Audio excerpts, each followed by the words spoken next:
అందరికీ నమస్కారం అండి. ఆంధ్రప్రదేశ్ రాష్ట్ర ప్రభుత్వ ఉద్యోగులకు సంబంధించి గత ప్రభుత్వం పెట్టిన బకాయిల క్లియరెన్స్ తర్వాతే కొత్త పీఆర్సీ ఐఆర్లపై నిర్ణయం అని చెప్పేసి ఒక ఇంపార్టెంట్ అప్డేట్ అయితే రావడం జరిగిందండి. సో ఈ వీడియోలో వీటి గురించి పూర్తి వివరాలు అయితే తెలుసుకుందాం.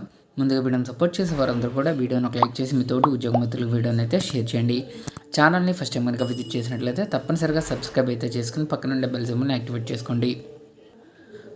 సో ఎంప్లాయీస్కి సంబంధించి కరెంట్ ఇన్ఫో ఒకటి రావడం జరిగిందండి. ఐఆర్ మరియు 12వ పీఆర్సీ కమిషన్ ఏర్పాటు గురించి వస్తున్న వార్తలు పూర్తిగా సత్యదూరం.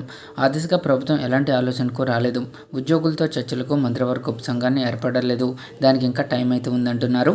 అయితే కోర్టు కేసులు ఉన్నందున రిటైర్మెంట్ అయిన ఉద్యోగులకు ఇవ్వాల్సిన గ్రాట్యుటీ, ఈఎల్ మరియు పోలీస్ వారి ఎస్ఎల్ మొదలగు బకాయిల చెల్లింపులకు సంబంధించి కొంతమేర నిధులు విడుదల చేయబడినని చెప్పేసి అంటున్నారు.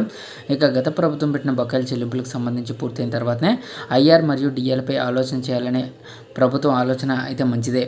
రిటైర్ అయిన వారికి పెన్షనర్లకు చెల్లించాల్సిన 20 నెలల 11వ పీఆర్సీ బకాయిల చెల్లింపులకు కూడా ఒత్తిడి అయితే తేవలసి ఉంది.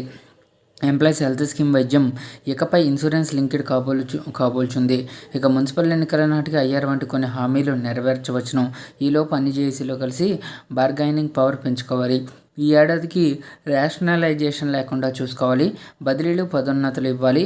Ad hoc service rules GO number 12 ప్రకారంగా ఎల్ఎఫ్ఎల్, హెచ్ఎం పదోన్నతులు ఇంటర్ టీటీసీ ఉన్న ఎస్జిటీలకు మాత్రమే అర్హులు. ఇక టీచర్స్ స్కూల్ క్లోజింగ్ లోపల ఎన్రోల్మెంట్ డ్రైవ్ ఇంటెన్సివ్ చేసి రోల్ పెంచుకోవాలి. ఎస్ఎస్సి స్పాట్ను ఎర్రర్ ఫ్రీగా పూర్తి చేసి టీచర్స్ గౌరవాన్ని పెంచుకోవాలి.